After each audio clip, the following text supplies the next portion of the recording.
So we have already discussed what are the different types of amplifiers. So there are NMOS, PMOS, CMOS. These are the typical circuits associated with these amplifiers, and also have discussed the NMOS saturated load, why it is important, how in different way we can put or replace a resistor with an MOS device so that it also acts as a resistor, and what is the need, because I already said if we put the resistor then it will take a larger space. However, in that space we can accommodate maybe 25-30 MOSFETs. So it's better to use MOS as a resistor in real life application. However, in analysis we will put resistors because it is easier to analyze. Then I have shown you diode connected load, and what are the expression, how do we get the resistance associated with this kind of load. So why it is called diode connected? Because if you neglect the lambda and just look at the IDS value, you will find that this is a quadratic equation. So the quadratic equation is something like this, and the diode characteristics is something like this. So to some extent this particular thing follows a diode characteristics. That's why it is called diode connected load. However, this value should be sufficiently lower in that case. Okay, otherwise it may not follow. However, the name is given because of this only. Okay, so here also we have seen that beta value is there, which can be used to change the resistance value of the MOSFET, because beta is a function of W by L, and W by L is different for different types of MOSFETs. I mean, if you you can choose a MOSFET which has higher W by L value. Okay, so these are other three types of MOSFET amplifiers based on circuits. And also I have said that the common source thing is the most popular one, because this is the only one which gives you a sufficient amount of gain. The rest of the other two generally is a very low gain amplifiers, but they have some other characteristics which will be useful in certain other purposes, not for amplification necessarily. So I will discuss even later.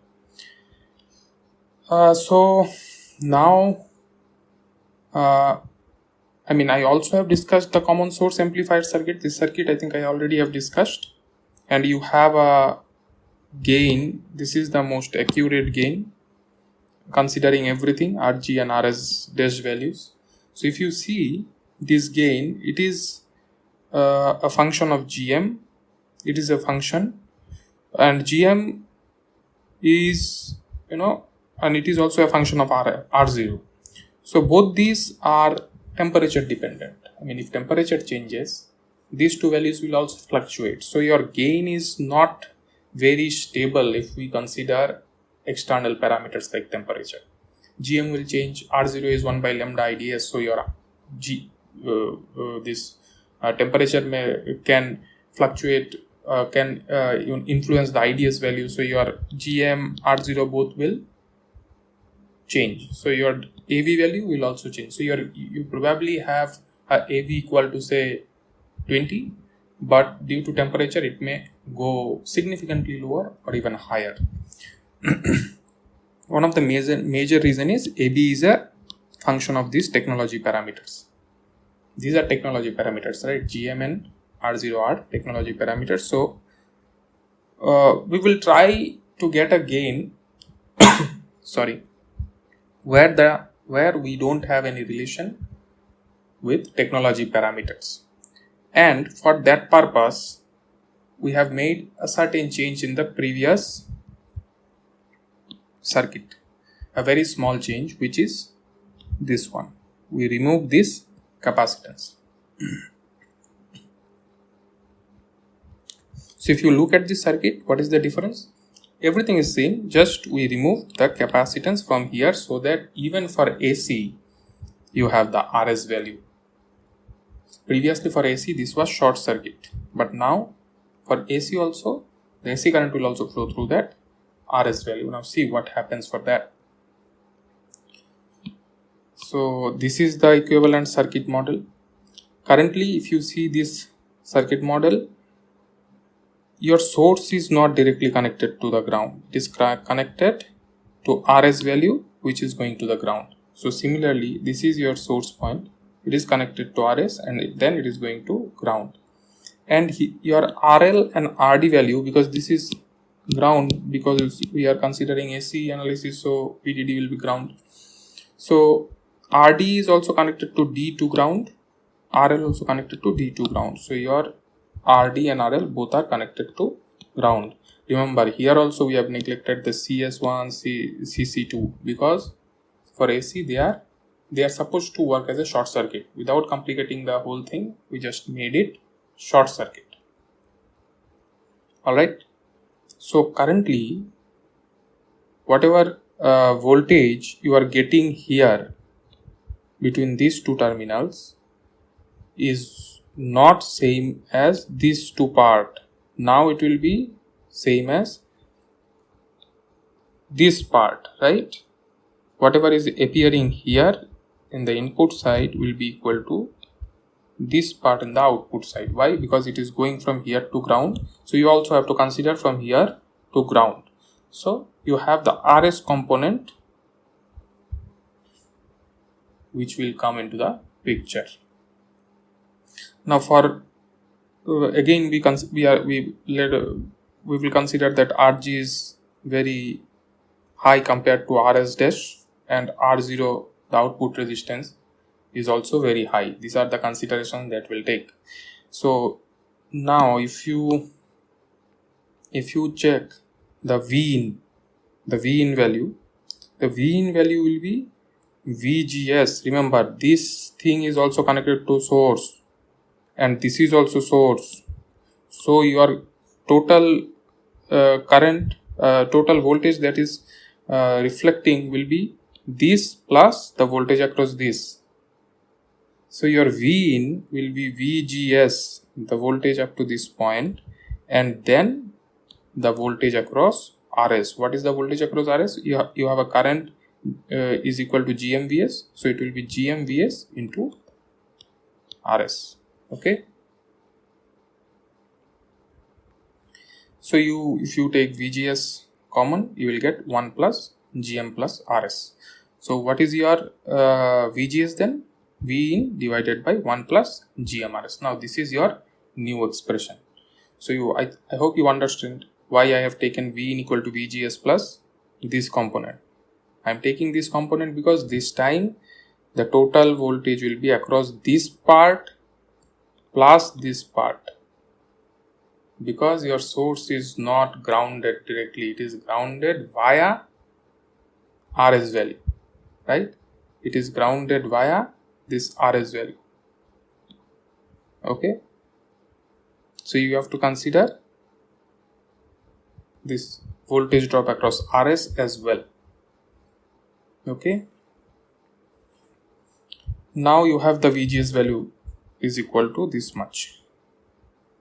So your V output here will be again this I minus VGS into RD plus RL. R0 is very high. We already have considered that this R0 value is very high. So your output voltage will be GMVS RD parallel RL. So your V0 becomes minus GM RD parallel RL, and replace the VGS value that we have got here. So your VGS value will be V in divided by 1 plus GM plus RS. So now you have the gain V0 by V in is equal to minus GM by 1 plus GM RS into RD parallel RL. If you consider GM RS to be very very high compared to 1, then what is your gain? Your gain will be, if it is very very high, you can neglect this term and your GM will get cancelled. So RDRL divided by RS. So in this case, you can see your gain is no longer a technology parameter, dependent of technology parameters. So it doesn't depend on any technology parameters like beta, GM, R0, anything. So RS is also you choose, it's an external resistor. RD also you choose, RL also you choose.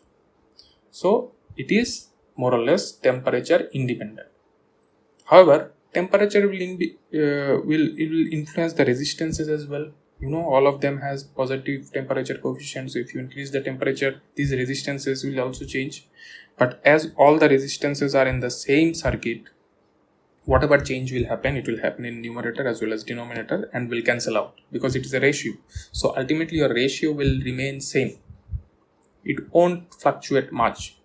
So that's why I told previously one day when I was discussing, if any of your parameter is dependent of a ratio of similar kind of terms, then the fluctuations are very less because they cancel out.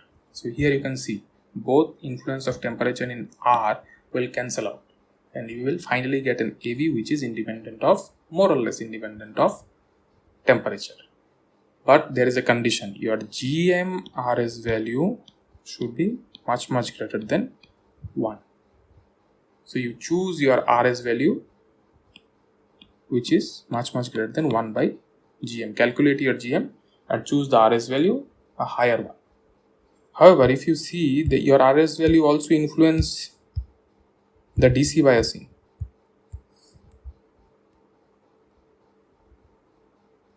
Your RS value also influence the DC biasing. This is a DC biasing circuit, right? So you need RS value for deciding your DC biasing condition. So there is a trick. Once you decide this, then you go there, check it. If it is coming that GMRS is much greater than 1, fine. Otherwise you have to do certain changes. But nowadays you have programmings and all, you can do it very efficiently. Even if it is not there, generally it's if you take 10 times or so, it is good. More or less they are good. So it is not that much problem, but finally you get a gain which is temperature independent. However, if you see the typical value of RD, RL and RS, all of them are mostly in kilo ohms. So what kind of gain you can expect from here? On top also it is kilo ohm and the bottom also it's kilo ohm. So the gain will be mostly 2, 3 or maybe 5, 6. Not a very high gain. However, in this case, if you see, you have a GM value sitting over there. You have a R0. So here the gain will be much higher. Right? In this case, you will get an high gain. But in this case, you'll find your gain is 2, 3, 4. However, even if your gain is less, you can say that it is now stable. Even if it is 3, you can say it's 3 for even it can tolerate some temperature. So these circuits generally we use where there is a huge fluctuations of different parameters like temperature, and then we put other amplifiers in order to amplify the output that is coming out from this type of amplifier. So these are generally used to stabilize your initial stage signals. For example, if you have temperature, say you have a temperature sensor, so just after that you put this type of amplifiers. So it will first stabilize the signal. Maybe you are getting say 1 microvolt, it will give you say 5 microvolt. This is now stable. Even the temperature is changing over here because anyways if you use temperature sensor, you will use the temperature around the temperature sensor will change. The application demands that, right?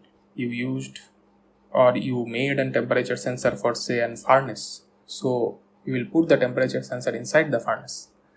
So there is a huge chance that the temperature that is the sensor is exposed, that will also influence the immediate circuit associated with that.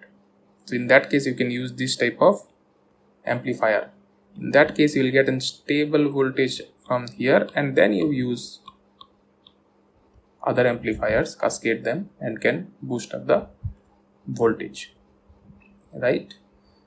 So in this case, it is very important. I mean, this type of amplifiers are very important. So there are, other than temperature sensor and many of the sensors, when you generally you put the sensors in the ambient condition. So in ambient condition, the fluctuations are very high. So for that purpose, this type of amplifiers are very important. So you have a similar BJT amplifier, which is known as common emitter amplifier. So this is your common emitter amplifier circuit. So I am just showing you the BJT counterpart of the same. So if you see the BJT common emitter amplifier, it's more or less same as the amplifier circuit I have shown you just now, right now, this one. Okay, more or less same. So in this case also,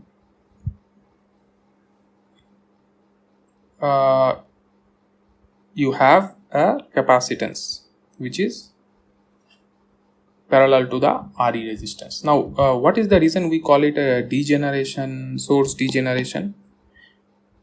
The reason behind this is, if you see this VGS value, this RS value actually reduces the VGS value. The value of VGS will reduce as we increase the value of RS, right? So that's why it is called source degeneration.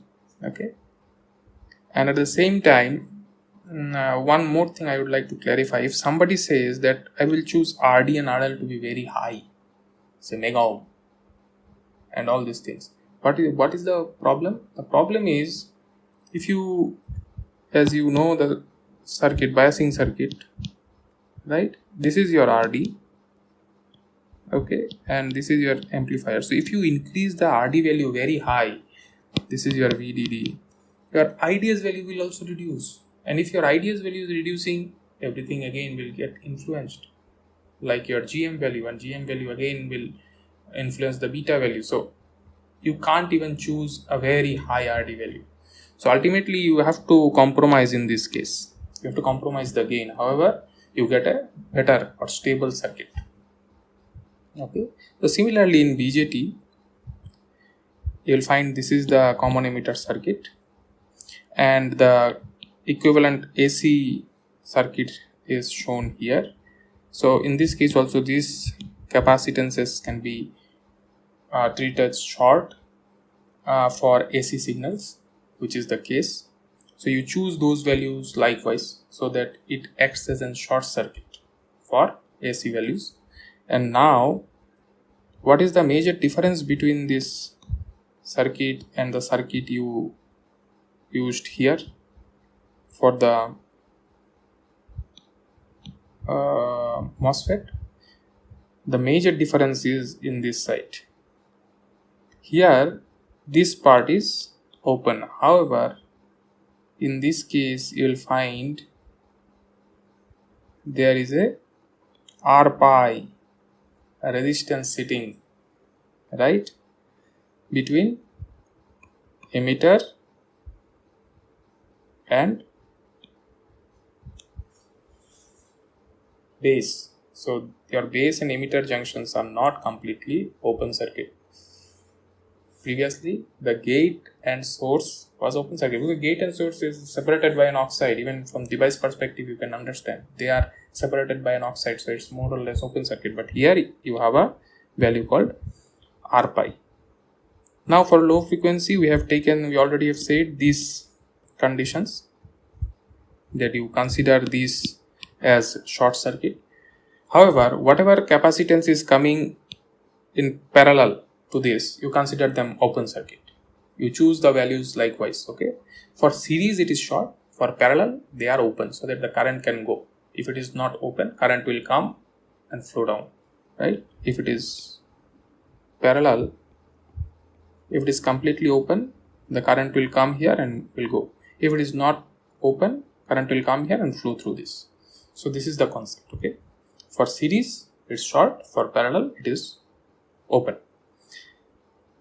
Now if you look at the Rin value, your Rin value is Vin divided by input current, which is RB parallel to Ri. So we have considered this part as Ri, okay, as I have shown Ri. So this part will come in parallel to RBB. So I have made here RBB. So it should be RBB, okay. And what is RBB? Let me say here, you have RB1 and RB2. So it's like RBB is just similar to the one we described in MOSFET. RB1 parallel RB2. We have also shown for very less value of IB, this is the condition. So RBB is RB1 parallel RB2, which is generally very high. Again, I've shown you that it is now more or less in mega ohm range. So your Ri value, if you look at from this, it is R pi. Now your Rin value will be, you have said your Rin value is RBB parallel Ri. This is RBB, okay. So your Rin value is RBB parallel Ri. So if you consider your RBB value is much higher than R pi, you can consider R pi as the dominating one. So your Rin value is ultimately R pi if RBB is very much higher than R pi. And similarly, what is your VBB, the voltage across this? It will be Rin divided by Rin plus Rs. So this is Rin, right, from here. So this voltage will be voltage appearing in this resistance, equivalent resistance, considering Rs to be in series.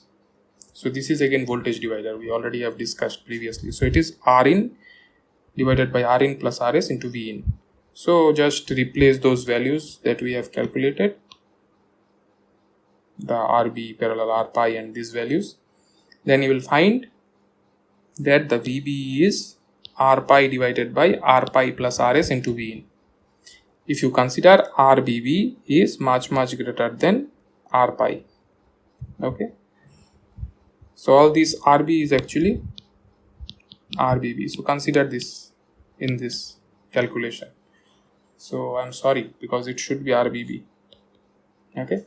So anyways, your your VB will be R pi divided by R pi plus Rs into V in a simple calculation. You can check again. So it's not very difficult.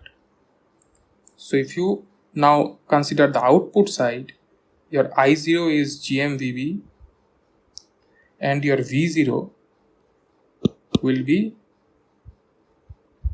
these three things are in parallel. So your V0 will be I0 into the equivalent resistance R0 parallel RC into RL. Replace the value of I0 over here. So you will get V0 is equal to this value. Now one can calculate gain considering VB as input. So you will get this value from this equation. Otherwise, we already have the relation between VBB and Vin. Replace this value of VBB here. So you will get V0 is equal to this expression. So your gain V0 by Vin will be GM by R pi and this value. Consider this parallel circuit to be RL dash. So it will be beta RL dash by R pi plus RS. From where beta came? Because your GM R pi is equal to beta for BJT, if you remember. So I have replaced GM R pi as beta. Consider these parallel resistances to be RL dash. Then you have this value. So is it dependent of technology parameter? Obviously, because you have beta over here. So again, in this case also you can see that your gain is dependent of technology parameters. Now what will happen if we put or remove this C from here? If we put an open circuit over here, so your RE will come again for AC circuit. So ultimately you will get a similar expression what you have got here, RD plus RL divided by RS. So in this case you will have RE in place of RS, you will have the value of RE. Again, it will become temperature independent, but at the cost of gain, right? So if you get something, you lose something else. This is analog circuits, okay? And your output resistance, if you see from here, it's very simple. R0 and RC are in parallel, right? I just have calculated the output resistance because otherwise the whole part will remain incomplete. So just have shown you the output resistance. It's again very straightforward. So you have R0 and RC in parallel. So you have seen the equivalent BJT circuit, which also shows the same thing, okay?